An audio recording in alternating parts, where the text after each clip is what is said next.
So, Georgie, that was in the center of your thesis, this question of bifurcation, and also, of course, it could be a kind of discussion about the sex of angel, when you put it at the intellectual level. But that is very interesting because it is we are actually all mankind in the point of bifurcation. Absolutely. Because the system in which we was used to live, is confronted to a point where we cannot continue to live on this way, but we still don't know the way we could live on a sustainable way. And so this question of the bifurcation point, and does this bifurcation point is the produce of the past, or even, as I understand it from some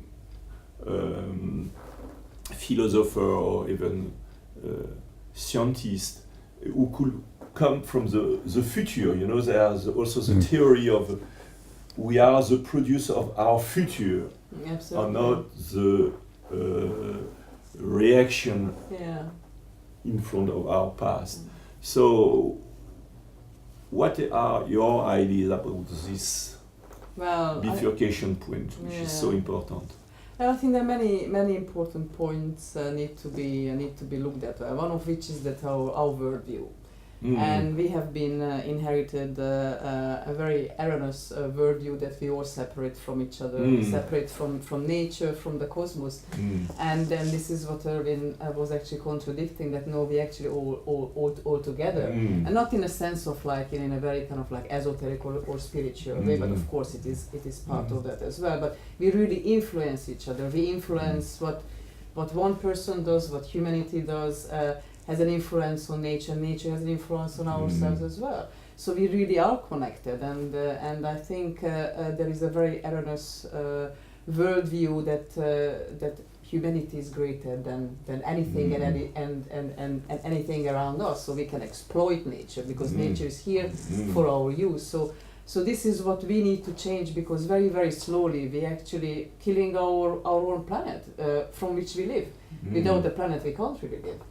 So we need to change this point of view and really change our Promethean worldview to come down really to this planet and learn to live with each other.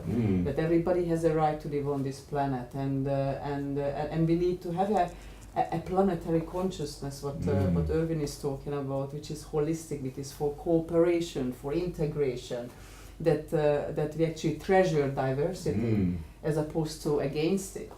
So it's no wonder that we got to a stage right now where we are, because this is to do with our erroneous worldview that it's all about the economic growth is the most important in our life. The more material I can accumulate to myself is I'm happier, which we know it is not true, because we are not happier. But a point of view is that what about our future?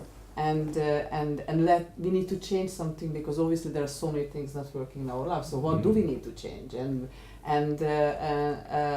one of the most important thing is our consciousness. And because consciousness, it is one of the we call it in system science an attractor, basically a factor which influences our evolution. So consciousness, we have that reflexive consciousness, which is a different kind than plants or animals they have. So that reflexive this ability, which is mostly concentrated in this part of the head, which is this capability to think about what we think. Yeah, but obviously we know that consciousness doesn't reside in our our brain. This is actually an invisible domain, really. So our brain is able to access it, really. It's a great decoder. So I think this is what, apart from Ervin, Barbara Maxwell, so many wonderful people talk about, that this is the paradigm change. For that we can do this together. And so we're not a passive agents in our evolution. We can be active, and we need to be. Otherwise, we will be forced by great crises all around the world, locally and globally. And do we really want to wait for that until we really are pressed to change? And there's so many people die. There's so many species we're going, we'll die as well. I think that wouldn't be a very responsible thing. And now the question is human evolution evolved enough? But this is what we can change. So it is a self-creating exercise, really. So yes, so that is a very good introduction. Actually, we can return to the life of Ervin, and actually around those times you began to meet very interesting people, which is the Club of Rome, and actually you move again from an academic position to even, let's say, a more politician position, not politician, but you are asked to work on the future of the planet, actually. Well, a transformation from an academic theoretician into an activist. And into the activist, because you discover that actually and that was also the planet is a system who arrived to the point of bifurcation, so it is not anymore just a theoretical question. It begins for you a question of death and life, of life and death, you and the mankind. That it is an incredible story, actually. Well, I never thought of that, and that particular thing happened again on one particular key event. You know, these small events that you think are accidental, but they're not. That I received a telephone call while I was teaching at the State University of New York and developing these theories, metaphysical and value theories and so on. Very content as an academic. Never thought of doing other things. I got a call from Princeton. Yes. And from this Dick Falk, Professor Richard Falk, who at the time was one of the key people at the Center for International Studies in Princeton, at the Woodrow Wilson School there. And he said, would you come here and spend a semester teaching the world system? And I said, I don't know what the world system is. This is a political, economic system, and I'm dealing with more theoretical and biological, etc. Concepts. And so what shall I do there?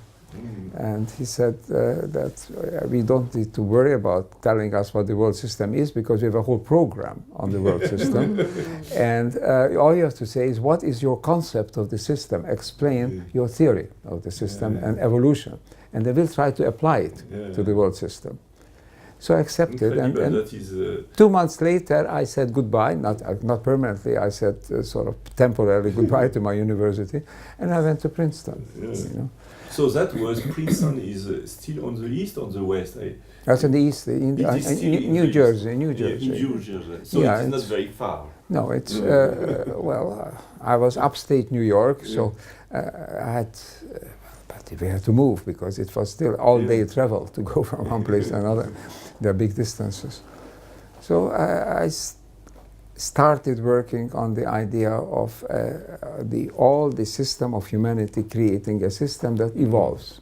How does it evolve? You know, through bifurcations or what? You know, they had this program on the world system studies. It was called World System Models. And that was unique at those times. It was probably unique. Yes, and Princeton is also a very special place because it's one of the most famous universities. And I had the marvelous opportunity not only to give a seminar once a week at the Woodrow Wilson School in the big hall, where they had hundreds of students coming in from different departments because it was an interdisciplinary program. I also had the privilege to be able to invite guest faculty. So I could invite from outside, political scientists, economists, psychologists, and so on, to try to work on this idea of a world system. What is it? And then we published afterwards. Dick Falk wrote a foreword to it, and we applied this. I worked this series of seminars into a book, which became this. It's called A Strategy for the Future. Strategy for the Future. Strategy for the Future. It's called the World Systems. The Systems Approach to the World Order was the subtitle, and that book has been published, and that then started a whole different phase. My life leading to the Club of Rome. Yes. To the United Nations, and then afterwards to the Club of Budapest. Yes, so that could be interesting to focus now on this very specific period where you discover actually with the Club of Rome, actually with the MIT, the work of the MIT because Yes. the first study of. So you began to apply systemic approach to actually the planets. Yes. MIT do one of the first model, a computer model with one of the first modern computer. Yes. And they discover this incredible thing, which is exactly the contrary of all the way the people were thinking at those period, because of course it was a period of growth, incredible growth for mankind. We moved from 5 billion people to 6 billion people in a very short time. Everything was growing, everything was successful, and then you have these incredible books, which perhaps is one of the most important books of the end of the Yes. previous century. These books, which is called in English, The limits to growth. The Limit of Growth. So we are in a world where everybody is so happy to grow, and then this book, The Limit to Well, Growth. this was, as you say, at MIT, Professor J. Forrester, who was a systems theorist, and his student, Dennis Meadows, and then turned out Donella Meadows, the wife of Dennis Meadows. They worked this out. But the original idea came from an Italian industrialist, Yes, Aurelio Peccei. Pesci, yes. Peccei, yes. And who was a vice president of Fiat. Of Fiat, yes. And as a successful businessman, one wouldn't think that he comes to this idea, but his idea was that we are growing very rapidly, but this can't continue Yes. because we're living on a finite planet. So sooner or later, something has to change. We have to move to a different phase. Okay? And he discovered that J. Forrester, this professor, had a model which was applied to the cities. It was called urban dynamics at the time. And it showed that the city keeps growing, big cities, people coming in, and more energy and more waste is produced, etc. And it can't go. Yes. You know, something has to change. So he said to J. Forrester, apply this theory to the world. Yes, yes. And yes, to yes. create a world system model Yeah. instead of an urban model. And this was very much the kind of thing that I was involved with at Princeton, with the Yes. World Order Models project. So you began to read about it. Did you meet those people yes, at those yes, time? yes. I joined at the beginning at the Club of Rome, and I was helping to work on this first model, which was then published as the Limits to Growth. And it had a very big effect because many million copies were sold in many different languages. It's the first model that said that infinite growth cannot continue in a finite planet. So we are in which years those years? 1969, 70, 71. 70? The Limits to Growth was published in 72. In 72. Yes. So it is interesting because we are just after the first petroleum shock, actually. Yes. So that is a very strange time because actually we have been growing and we have this earth of the petrol becoming more expensive and even. Yes. And, No, and there at the was- same time you have this book As part, about. but part of this process, it shows that in this way it cannot continue. So there was a lot of discussion about this And debate. this book sell millions of copies. Yes.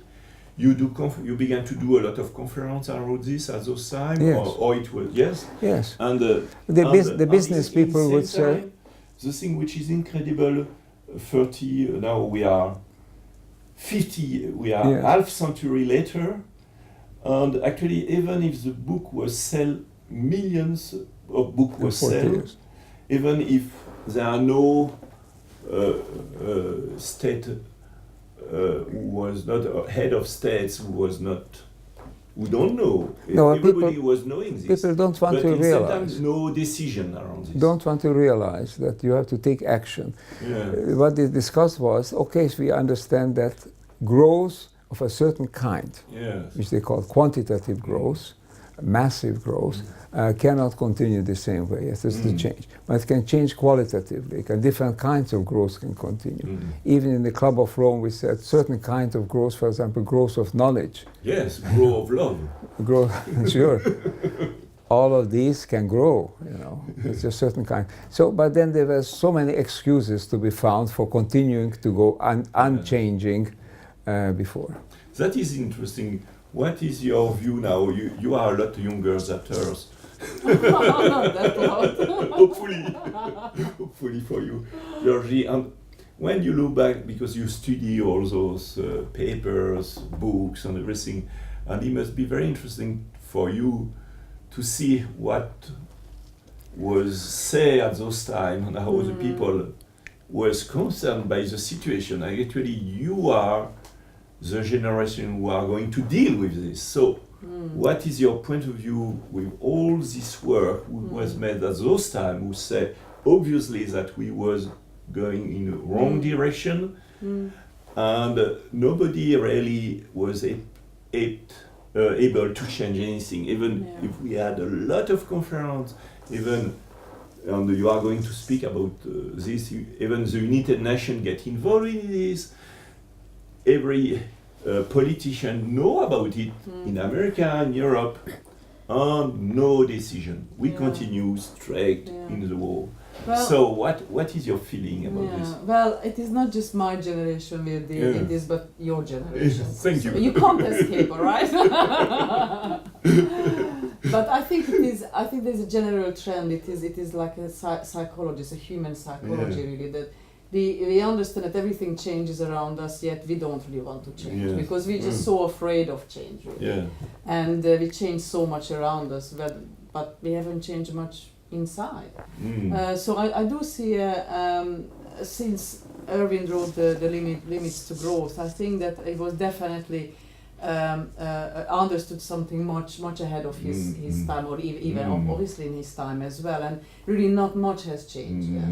What I can see has changed is that there's a growing number of people who really understand a different way of thinking, which really is nothing about separation. We respect each other, we respect nature, and live towards it. So these are the cultural creatives. So I think that there is that side of humanity. So is the positive, really. Yes, there are evolution, and for example, Jeremy Rifkin made a book about this. Jacques Attali there are a lot of books about the way during the evolution of mankind there are more care, and actually even in USA there are now a big movement for care for each other, care for the culture, care for animals, care for vegetables. That's what you call it, the la croissance verte, isn't it? So la croissance. La croissance verte. I don't know. Yes. So it's all kind of like this. People understand, the word green, like green thinking.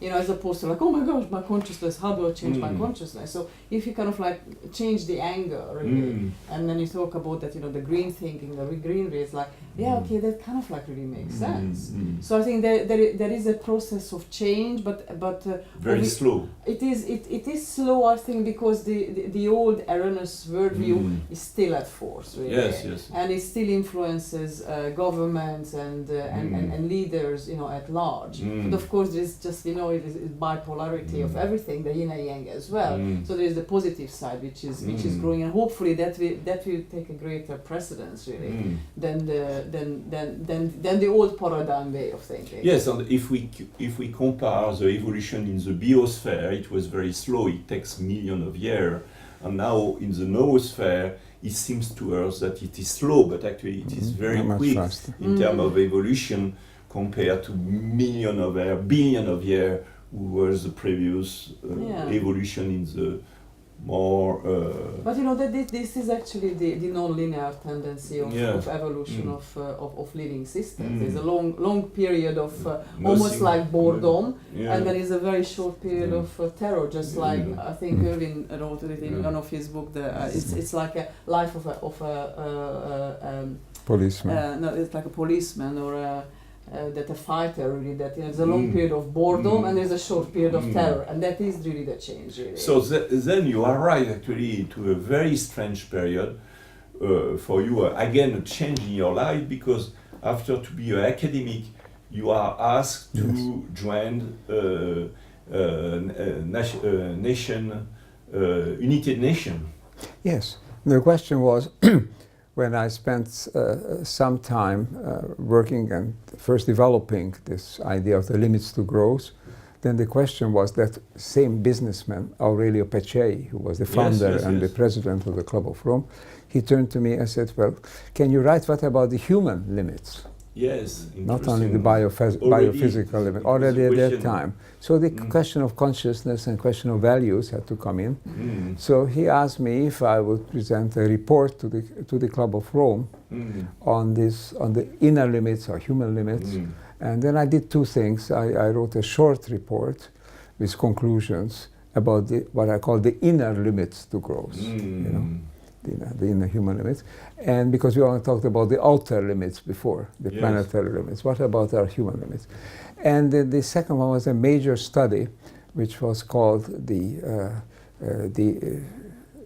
new goals for mankind. It was called. Today we wouldn't call it mankind; we would call it humankind. But the terminology was that at that time. And I had to do, the plan was to interview people and actually look at indices, how growth is occurring in different parts of the world and whether it's sustainable in those days.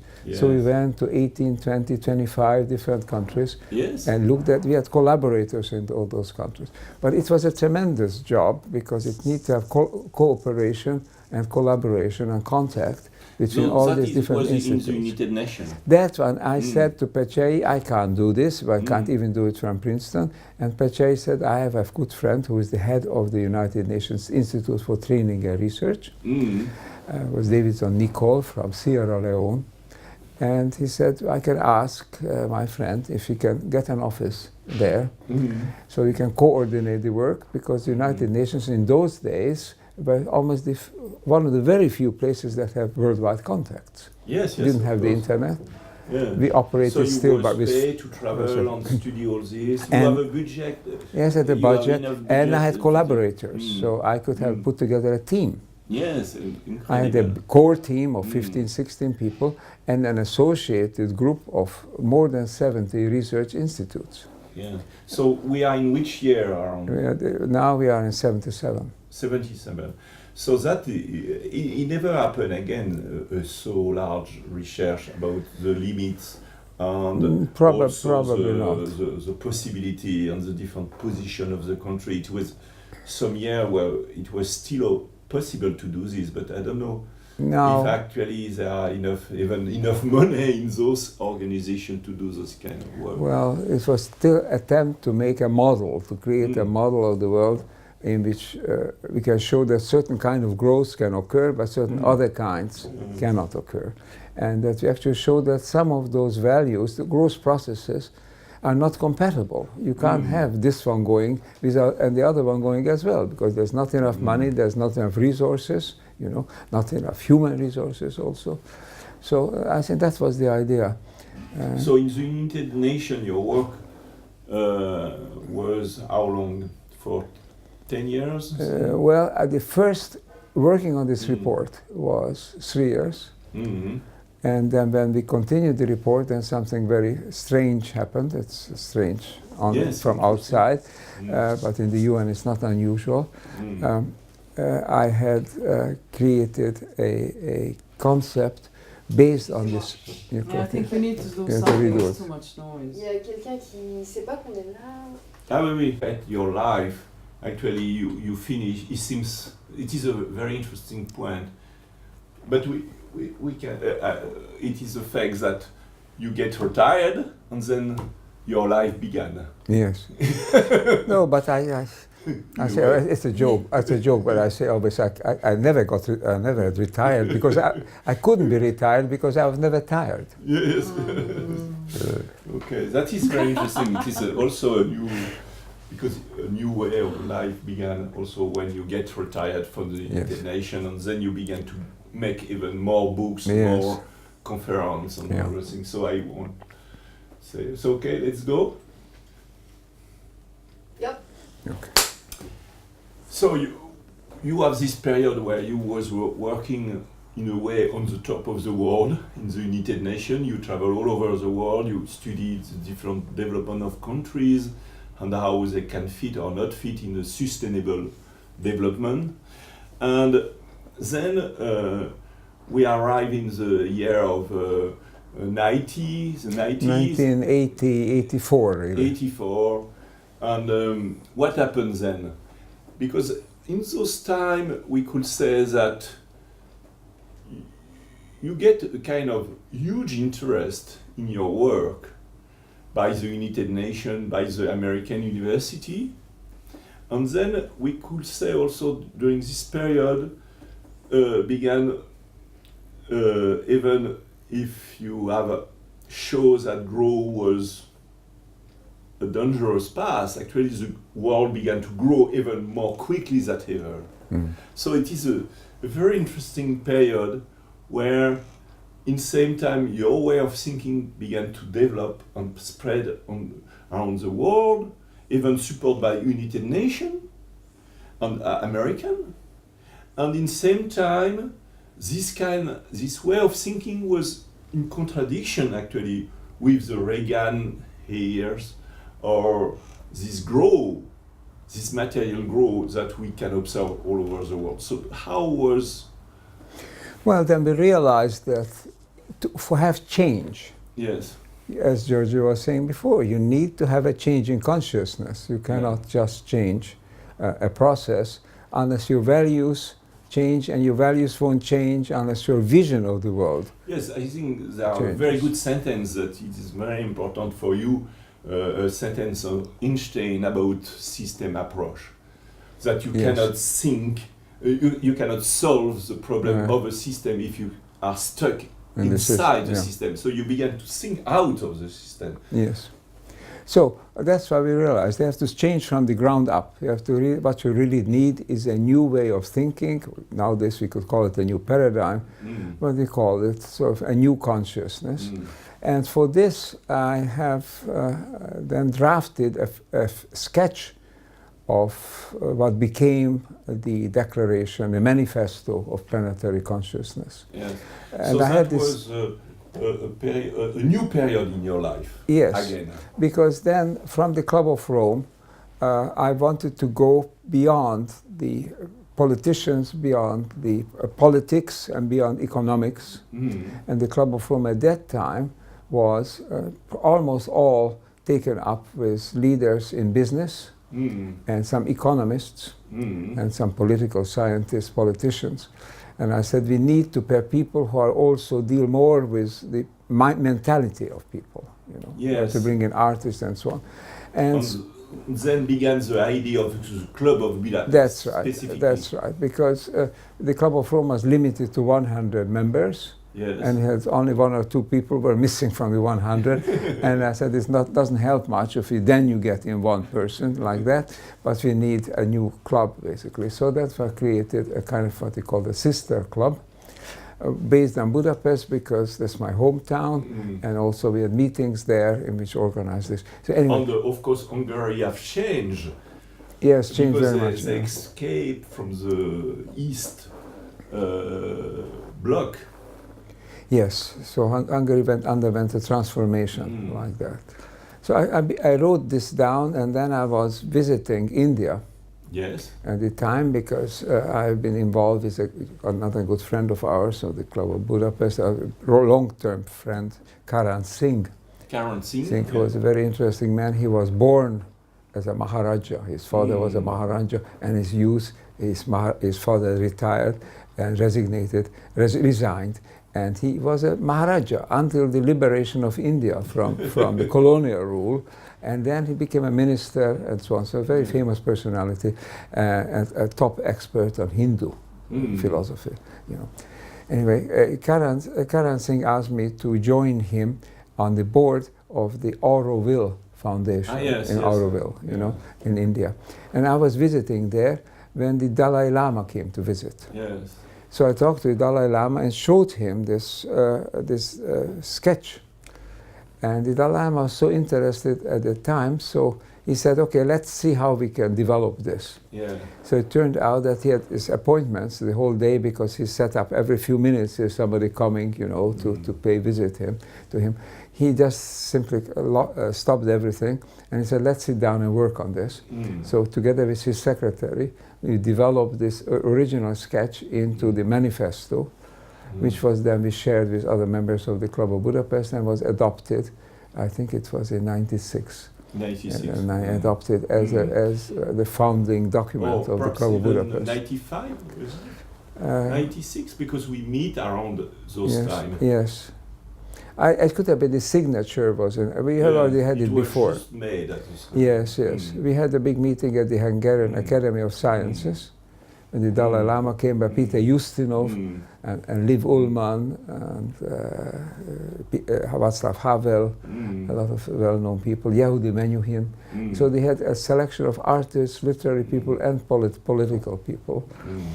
And then we adopted this manifest was really the manifestation of all your life to a point you say to mankind, take care, we are in front of a new context, yes, and we have to change. Yes. And perhaps 10 of the most influential people of those times began to sign this manifest. Yes, yes. And that is the beginning of the Club of Budapest. And yes, around those time we meet, actually, I remember, yes, you come and visit me, and we began to develop the Club of Budapest in France. Yes. We are beginning to ask national groups of people of different countries to create their own club, because we don't want to have a hierarchy. It's not an organization where we say what will happen. We dedicate it to some ideas, and everybody works in every nation, every country works itself out for themselves out how they want to realize these goals, how they think is the best way. So they have meetings in different countries. In France, we have the Club de Budapest France, we have the Club de Budapest Deutschland, in Italy, etc., Russia, China, Japan, America, and so on. And I remember very well you coming, and I just released, perhaps a few years before, the management of Third Millennium, who was speaking around the same issues. And so for me, it was a very important meeting. And that was the beginning of the Club of Budapest in France and all over the world. And that is in 96, 97. Yes. We do the first meeting in 96, 97. Yes.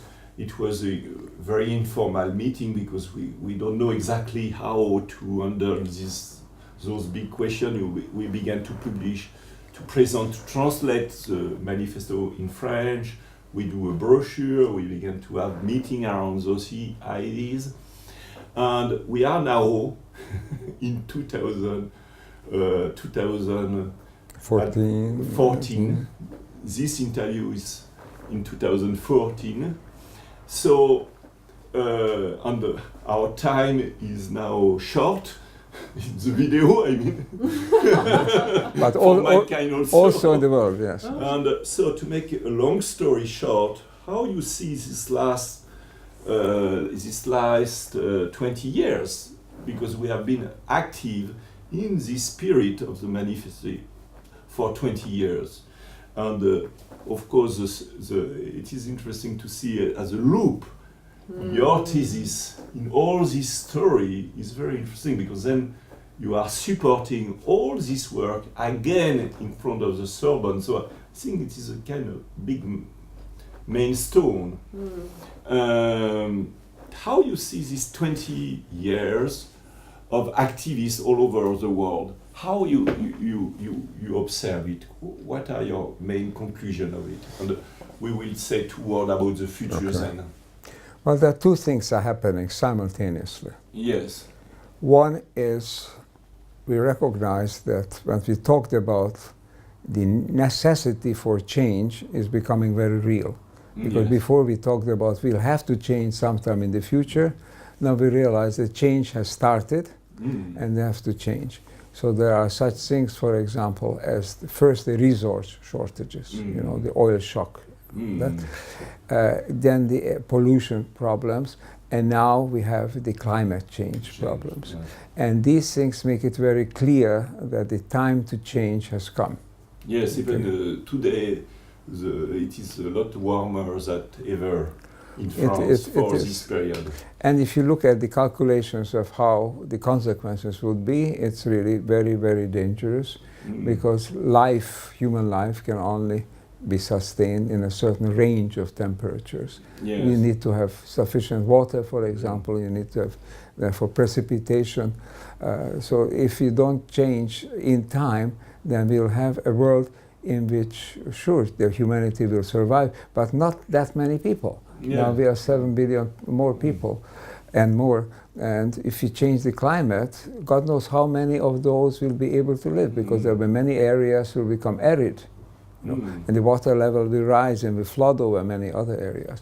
So as I said, two things are happening. One is this concrete need to change now. The concrete visibility of change, you know, okay? And the other one is realization that in order to change, we don't expect the change to come from leaders. The change has to come from civil society, from people everywhere. And that we have to want to live differently. And that we have interconnection with the internet. We have many ways of communicating via these videos, via telephone, via Skype and everything. So those are means that we need to use to develop a new paradigm, a new men's way of thinking. Like Georgie said, a new consciousness has to arise. That's the key to things. And so this is the two things. One is the visibility of change, the other the recognition that to change, we need to change ourselves. Yes. What is your feeling about those 2 points? And do you see other point? Because you are in the middle of this yourself. Well, what I observed the last 7 years working with Ervin and going to different countries and attending different conferences, that people do understand all these concepts, but somehow they miss the next step, really, how to apply it in their daily lives.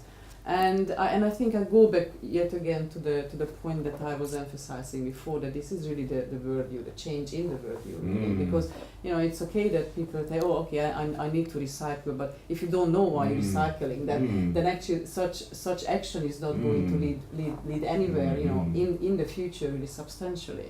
So I do feel that people are still kind of like looking for some kind of like leadership, and they still kind of like they don't know how to manifest it, really. So I think this is where art comes in, education comes in, and people, what you do as well with your project Design My Planet, really, I think is wonderful, because you take it from the angle of the artist as well, and you. When we involve child, for example, children, we discovered that absolutely. it was amazing how child react to this idea, and how it was nice to share with child, with adult, drawing a planet, which is what happens those last year. Now spread on 5 continents, workshop with children and adults who just basically draw a planet, and then they become aware of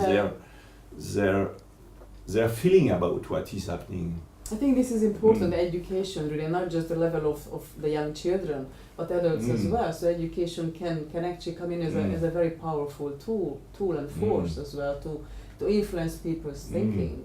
So we need to really use and apply our creativity and imagination as well, that how do we make this actually possible, because some people really understand that, okay, consciousness, what it is, how do I need to change it. Some people understand it differently. So I think this is where we need to be using different ideas.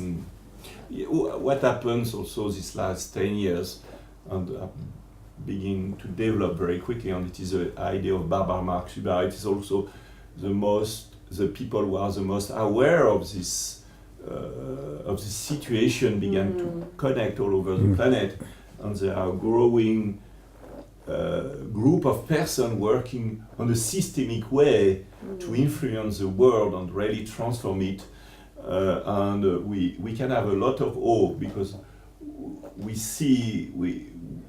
observe a new posture of each person who began to born out of his ego and began to be really activists, as you have been one of the very first in the world. But we are each of us is pushed to to create, to invent new way Yeah. of living, Yeah. and that is very. Well, obviously, I think what we need, what we can observe as well, that humans, they have the capacity of great adaptability, and one of adaptability is really our consciousness. So it is not just kind of like to adapt, in a mechanical way, but in a conscious way. And I think that's what will really rise us to a higher level of consciousness, and this is where the direction we need to go. Otherwise, we will be forced to do that. So it will be much wiser to do it before we are forced to do it, than by the time it really comes to that crucial point that we don't really have any choice, and we don't want to see our loved ones or animals or plants really dying out before our own eyes. So we need to do something about it, but we need to do it together. So I think I really see the direction of change as a bidirectional change. So as Ervin said, that it really comes from you, and we really cannot expect government or organization to do it for us, because that will make us like a passive agent in our change. So I think that it is coming from the above and then from the below as well. It has to be that kind of like a two-way street. Yes, this idea is what is your gift to the shift? How you can give the best of yourself to make this change happen on a creative way, and it is connected with also the idea of co-design, co-creation, and you see more and more people involved in large movement to co-create together new approach.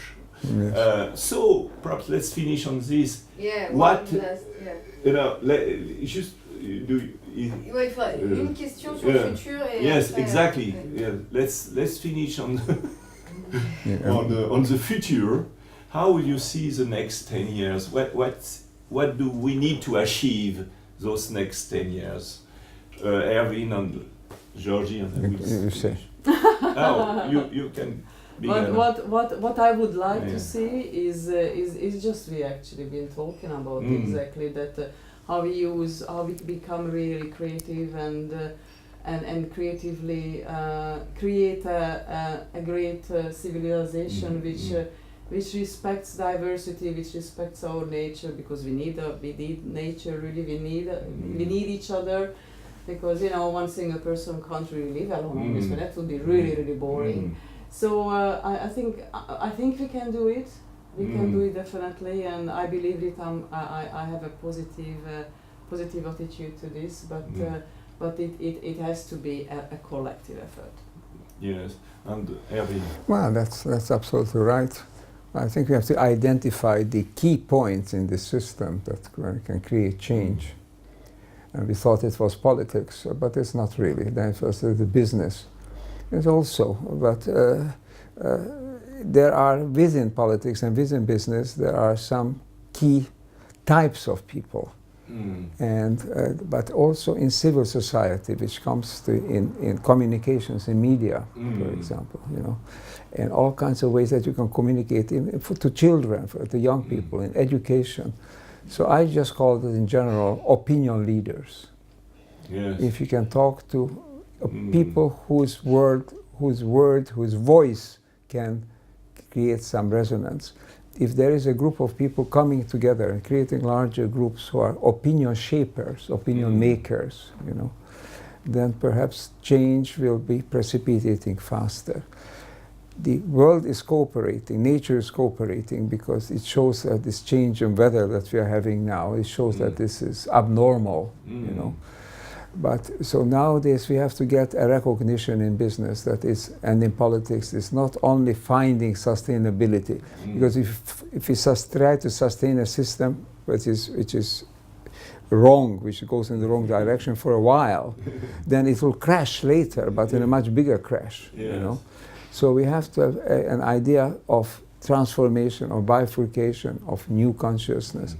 And opinion leaders have to come together on this, not necessarily from the top of the institutions, but from civil society. New programs coming on radio, on television, on internet, people talking to each other on the social media, It was a new mentality has to be born, by young people and by people who can have enough distance from the system so that they can see what's wrong and they dare to say what they see. Thank you, Ervin. Thank you, Georgie. I think we can finish on those beautiful words of Ervin. Yes. And it was a very great exchange and dialogue. Thank you, Michel. Okay, thanks, Michel. And this is part of what you're talking about. This is the part of the new thinking that's coming about in universities and throughout whoever is willing to listen. Thank you.